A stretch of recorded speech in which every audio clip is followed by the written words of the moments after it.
Hello students, this video is about Introduction to Programming.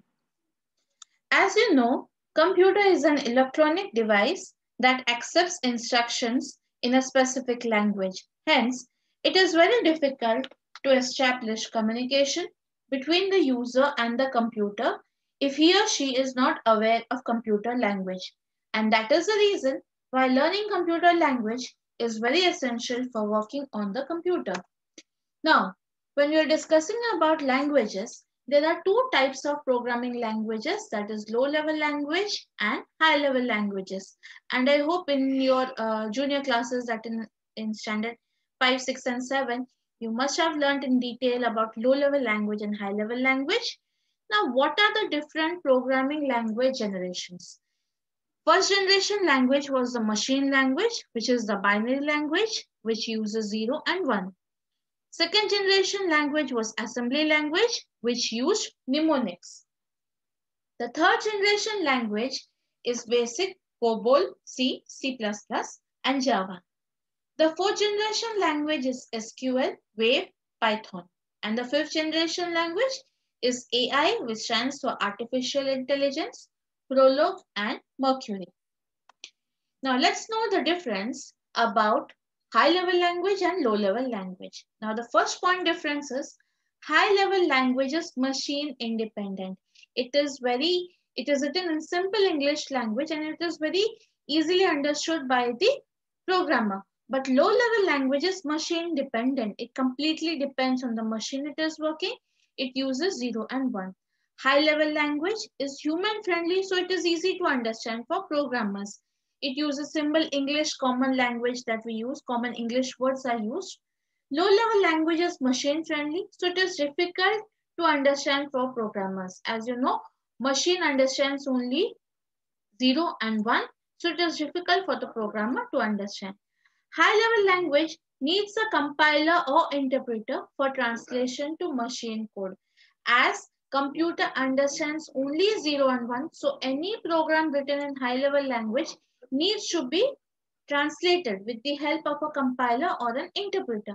But the low level language might need an assembler. Assembly language, which uses mnemonics, needs an assembler for translation to machine code. Programs written in high-level language are easier to modify and debug. Since the user can understand the high-level language, it becomes easy to identify the error and to make the required changes. But programs written in low-level language are hard to modify and debug, as it's not easy to understand 0 and 1 code, so it becomes very difficult to modify and debug. Now, what's a computer program? It is a collection of instructions that can be executed by a computer to perform a specific task. As you know, the computer cannot work on itself. It needs instruction to work upon. So a computer program is a collection of those instructions that can be executed by the computer to perform the specific task. To communicate with the computer, we use a variety of language which are called programming languages. To write these programs, we need different languages like the high level language which we have discussed about. Similar to any language, a programming language has its own set of rules which is referred to as syntax. When you study English, you are taught grammar. That is, grammar teaches you how to write proper English. In the same way, every programming language has its own set of rules and it is referred to as the syntax of that language. So syntax is considered as the grammar of a programming language.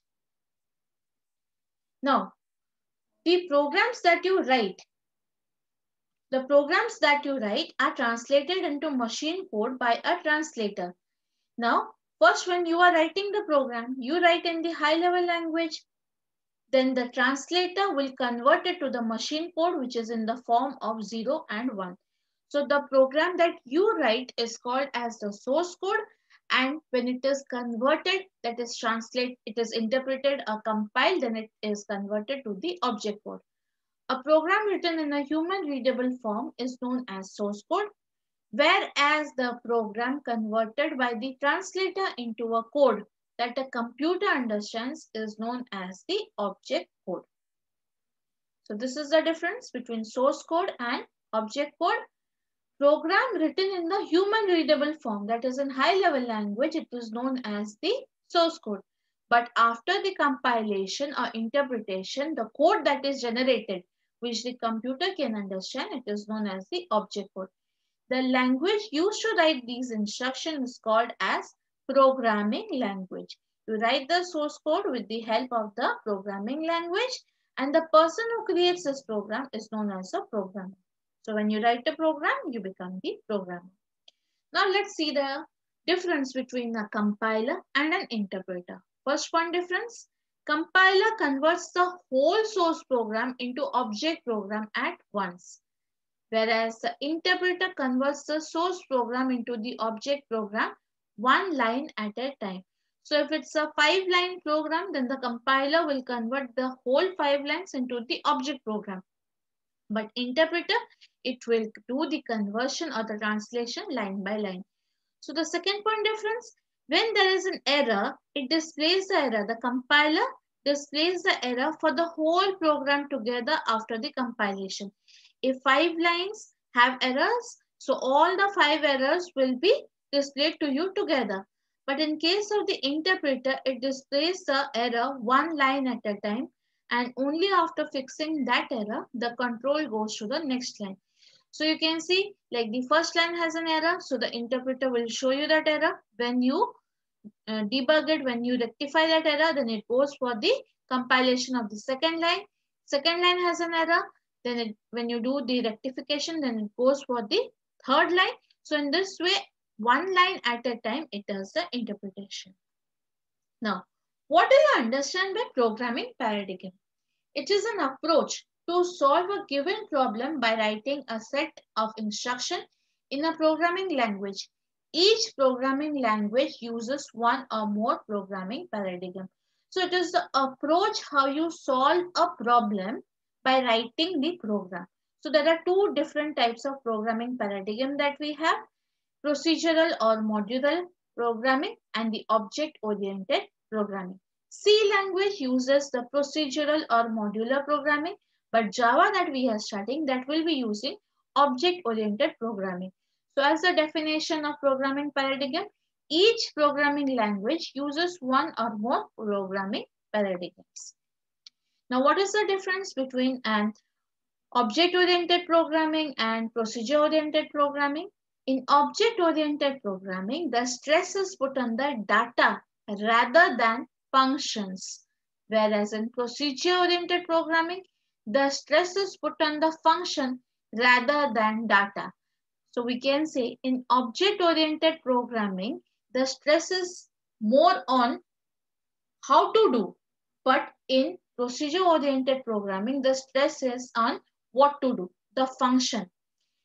The second point difference, the data is restricted to be used in a specific program area, whereas in procedure-oriented programming, it allows data to flow freely throughout the program.